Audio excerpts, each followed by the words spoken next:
အမေဒါအမေနာမည်နဲ့တရားနာပြီးရနော်အမေနော်ကောင်းရမွေးရတော့နော်အမေနော်တောက်စိတ်ကြတိလားနော်အမေနော်တောက်စိတ်ကြဒီမတော်တည်တဲ့နေရာလည်းကမတော်ဘူးနော်အမေနော်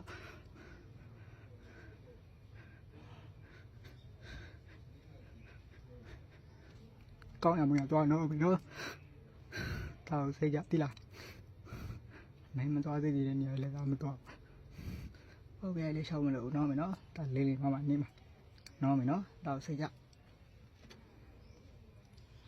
အမေဒါအမေနာမည်နဲ့တရားနာပြီးရနော်အမေနော်ကောင်းရမွေးရတော့နော်အမေနော်တောက်စိတ်ကြတိလားနော်အမေနော်တောက်စိတ်ကြဒီမတော်တည်တဲ့နေရာလည်းကမတော်ဘူး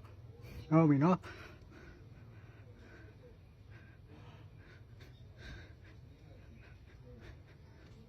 ကောင်းရမွေးရတော့နော်အမေနော်တောက်စိတ်ကြတိလားနိုင်မတော်တည်တဲ့နေရာလည်းကမတော်ဟုတ်ကဲ့လေးရှောက်မလို့နော်အမေနော်ဒါလေးလေးမမနေမှာနော်အမေနော်တောက်စိတ်ကြ